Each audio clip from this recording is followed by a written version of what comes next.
Hey, what's going on, guys? My name is Psyche and welcome back to Dead Cells. So this just in, 2.4 alpha has just dropped earlier today. And when I woke up, I just skimmed through the patch notes to see how much of there actually was. So without further ado, let's get right into the patch notes. Multi-binding removed. Now this is very surprising. So dual binding, or I guess they're calling it multi-binding here, has been part of the game since release. And while I'm not really a fan of this idea, I can see why they did it.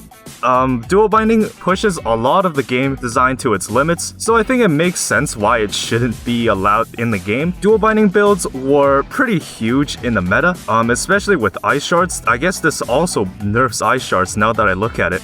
But I can see a lot of changes happening to the game now that you cannot dual bind weapons. Weapons that can reflect grenades now reflect all grenades in range. I think the weapon that's really targeted by this is Hayabusa Boots, because this third kick has a aura and it actually knocks back bombs, but currently it only knocks back one of them. So I can see why this is a good change. But other than that, I can't really think of any other examples where knocking back grenades as from weapons is very significant. Disengagement now always prevents death if it's off cooldown. So the problem with disengagement is that when your health was above 25%, it just didn't work. I like this change. This definitely makes disengagement work the way it's supposed to. It should just prevent you from dying every single time. But the next line reads, one hit protection does not go on cooldown if disengagement triggers to save the player.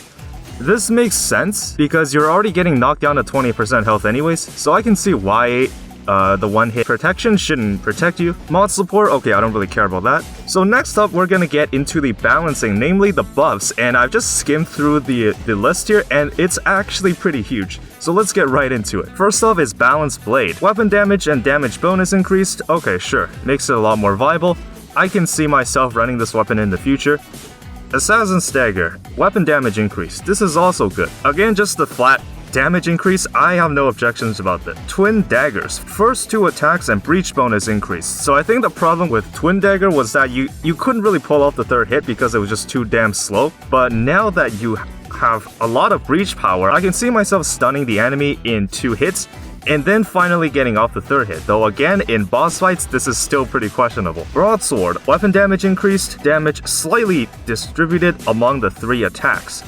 The problem with Broadsword is that it's really only viable if you dual bind it with Ice Shards. Now that Ice Shards is out of the question, I can see why you will want to buff Broadsword to compensate for it, but this makes sense. Cursed Sword, weapon damage increased, and all attacks now do critical hits. I don't think I would run it no matter how much they buffed it, but that's really just me. Cursed Sword is just really not my thing, but it is interesting to see this change. Shrapnel Axis, weapon damage increased. So this might actually make the Ripper mutation viable.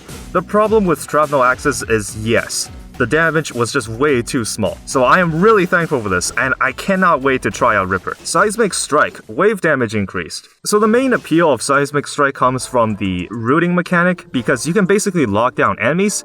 Now that it does more damage, I can see how this makes it slightly more viable. I've never run Seismic Strike before, but maybe this change will convince me to do it. War Spear, shorter charge, weapon damage and breach bonus increase. So the main issue about the War Spear is I rated it a D tier in my 2.1 tier list because of that charge time. Now, it may not seem like much, but that charge time is what really hurts this weapon, because you want the attack to come out right now. And now that it does, I can see how War Spear can actually be viable. Though it is interesting how they didn't move it out of survival, considering now it's technically faster. Impaler, weapon damage increased.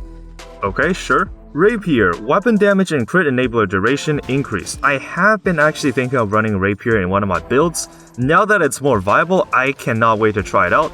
I've been wanting to do it with the Porcupine mutation because that's one of the mutations I have never tried out. So I cannot wait for that. Hayabusa Boots, weapon damage increased. Now the last hit reflects all grenades. I think this definitely makes sense, and it's one of the things that players have been asking for a while. I just can't really think of any scenarios where it's more useful than the Spartan Sandals if you just wanted to knock enemies back, but I can see myself running this in the near future.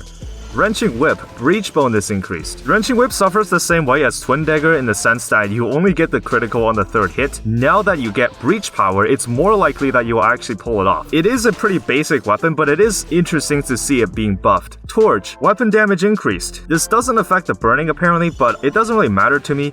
You're mainly just running Torch for the burn anyway, so this really just makes it more viable. I have no objections. Next up is Flawless. Weapon damage and critical multiplier increased. Now, I don't really have a problem with the current Flawless because the main issue with Flawless is during boss fights. It already does pretty good damage. The problem is that it suffers the same way as it does with a lot of other survival weapons, and that is the boss damage cap. If you have a 2 times damage Flawless, you still do the same amount of damage as a regular Flawless. I can see how this makes it more viable in biomes, but this really doesn't change too much about boss fights. Flashing Fans, crit multiplier increased, correctly enables crit upon bouncing a grenade back. I've never really run Flashing Fans before, but it is interesting to see it being buffed. Again, this is one of those weapons I'll definitely want to try out in the future. Tombstone, weapon damage increased, Doom now stuns enemies it hits, the slow-mo is reduced, and slow-mo can now correctly be disabled through the options menu. Yeah, so I don't really see why the slow-mo is still a thing even though you turn the slow motion off in the options, but thankfully now it is. Now we just need them to do the same to the Giant's Whistle. Oven Axe, weapon damage and breach increased, slightly reduced the charge time. If I'm gonna be honest, I don't think this makes Oven Axe viable, but I will try this out in the future just to let you guys know what I think. I don't think this is enough, to be honest. You have to change the core design of Oven Axe. I don't think it's viable at all in its current state. Next up, Toothpick, broken duration reduced. Again, I don't think this will make Toothpick viable either. It's interesting that they changed all 3 of the 2.3 weapons in this patch notes. Status Stiletto, crit multiplier increased. I don't think there's any problems with Status Stiletto, but now it's a little bit more viable than it used to be, so that's pretty cool, I guess. Spiked Boots, crit multiplier increased. I never run this weapon. I'm not even sure if this will convince me to run it, but it is interesting that it's there. Oiled Sword, critical multiplier increased. Again, I don't really see a problem with the current Oiled Sword. I guess maybe I'll see a change in it, I don't know. Snake Fangs, weapon damage and crit multiplier increased. This makes sense because of the long setup it needs to actually get it going, so I can see why they buffed it, though I don't really have a problem with the current one, to be honest. Next up to the nerfs, Status Stiletto, Poison Cloud affix removed. I never really had it happen on me, but it makes sense why it shouldn't be there. War Spear, crit multiplier decreased. I'm not really sure why they did this. This is just kind of random, to be honest, but sure. Next up we have the ranged weapons. Starting off with the buffs, Bow and Endless Quiver. Weapon damage increased, arrows work like other bows. So the problem with this weapon is that arrows don't actually get stuck on enemies, so you couldn't actually trigger barbed tips with it. But hopefully now I can actually think of scenarios where it can be useful. Sonic Carbine, weapon damage increased. The main issue from Sonic Carbine is in boss fights. I guess this kind of makes it more viable. You really need something to compensate for the lack of crit damage in boss fights. Ice Bow, freeze duration increased. Freeze doesn't really matter in the sense that once you attack, the freeze will just become undone anyways. But I guess now that it has increased duration, you have more opportunities to hit the enemies with it. Boomerang, weapon damage increased, slightly faster travel speed. This is definitely a welcome change, because Boomerang was one of the popular items to be dual binded, so I can see why they did it. Boy's Axe, weapon damage and breach increased, sure. Boy's Axe was also one of the items that was being dual binded, so I can see why they made this change. Nerves of Steel, weapon damage increased. This weapon is actually pretty interesting to use, but the main problem is that it's kind of tedious to pull off the critical hits, but now that it has increased damage, maybe that will actually incentivize people to run it. Firebrand's impact damage increased. This is another one of those things that was, I think a lot of these ranged weapons was buffed with the mindset that now dual binding is not a thing, it should just be standalone and actually do something, so I think this makes sense. Pyrotechnics can now have both pierce affixes. So for the longest time, Fire Blast was really just a better version of Pyrotechnics because it did more DOT damage. But now that Pyrotechnics has piercing and a longer range to compensate for it, I can see myself running Pyrotechnics over Fire Blast in some scenarios, but we'll have to see. Speaking of Fire Blast, weapon damage increased. I don't think Fire Blast needed a buff, to be honest. It's already pretty powerful as it is. I can see Fire Blast being the next most powerful build in the game, to be honest.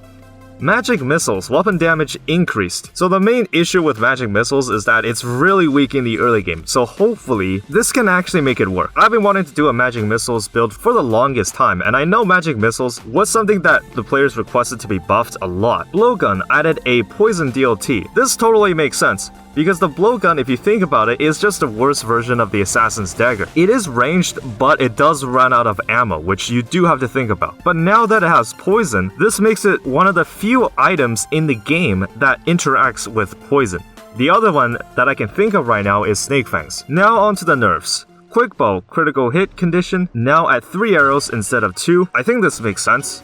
I don't really run quick bow, but I can see why they made this change, because you just have to hit the enemy like 2 or 3 times and then you can get off the critical hits from there. Alchemic Carbine, DOT duration, cloud duration, and DPS decreased. Alchemic Carbine is one of those brainless weapons where you just click the fire button and then it wipes out every single enemy in the vicinity. I think this totally makes sense, to be honest. Hokuto's Bow, DPS bonus, duration, and AOT range decreased. Again, Hokuto's Bow has been nerfed numerous times in the past. In 2.1, it got changed to tactics only. Now it's getting nerfed even more, which I don't really have any objections towards, considering that you can now run it in the backpack, and it's basically like, and it doesn't even take up one of your 2 slots. Electric Whip, DOT DPS decreased. This also needed to happen. Electric Whip was just way too powerful, and it's unlocked right from the beginning of the game, so hopefully this will tone it down a little. And finally, last but not least, Ice Shards.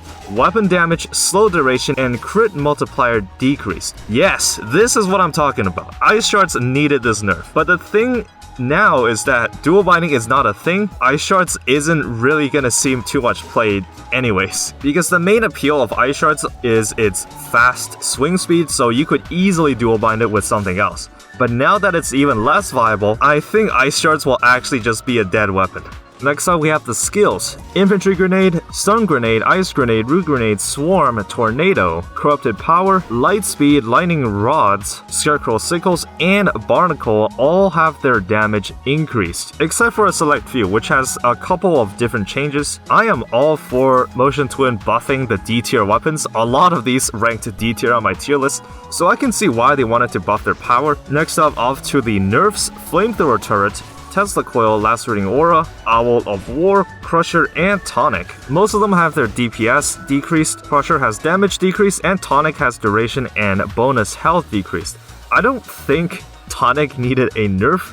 I don't think a lot of people run it anyways, but it's interesting how they made this choice. Other than that, a lot of these other items ranked S tier on my skills tier list, so it makes sense why they want to tone them down a little. Tesla Coil was the best turret in the game back in 2.1. It has been nerfed in the past, now it's being nerfed even more. So interesting to see how much this actually changes the game. For mutations, Vengeance bonus increased. I'm not sure what it means by bonus.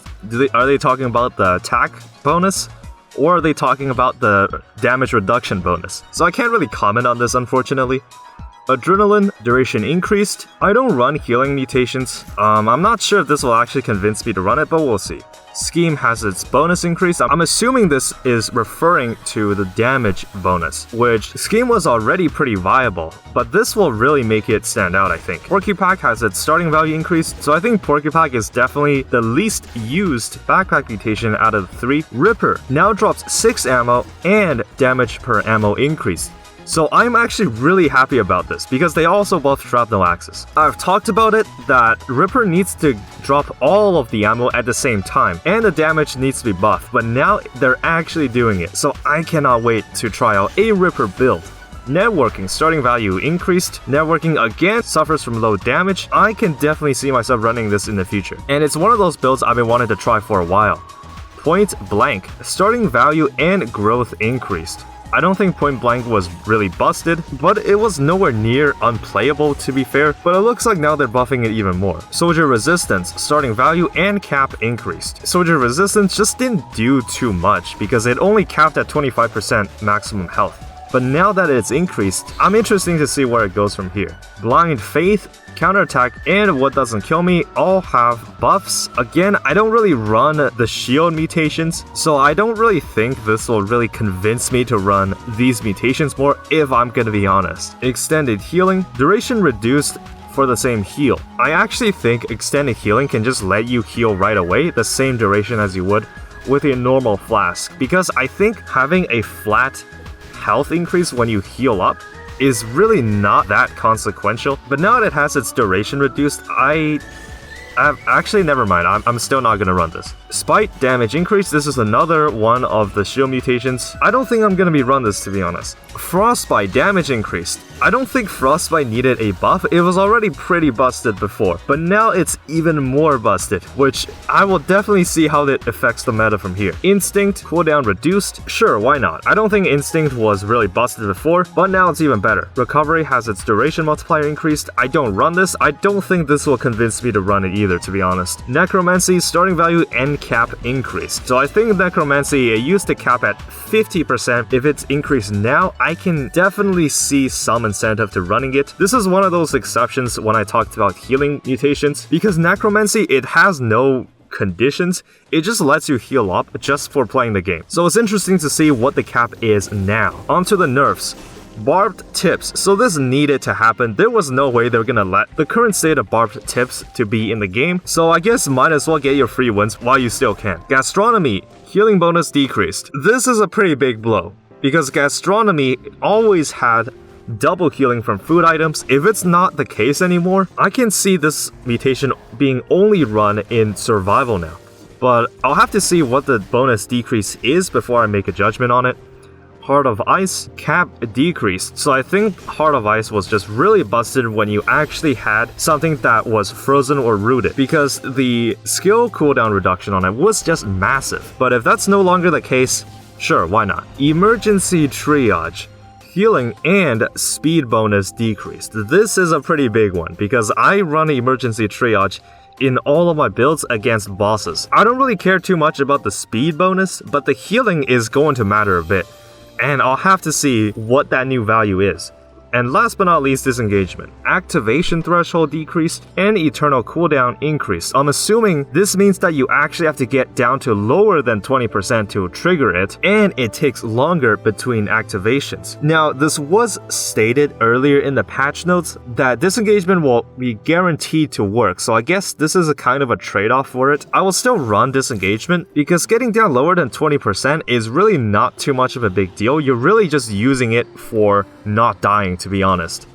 So that's everything. There was some new rooms in some of the biomes to make it more interesting, so sure, why not? But that's gonna be it for the 2.4 alpha patch notes. Hopefully you have enjoyed it. There weren't too many new items. I thought this was gonna be the crossover update, but apparently not. We got a lot of buffs and nerfs, but not a lot of interesting ways to rebalance some of the items. It's mainly just flat stat increases or decreases. So interesting to see how this will affect the meta. This took a long time, way longer than I expected it to take, but that's gonna be it for me today. Thank you for watching, and I'll see you in the next video.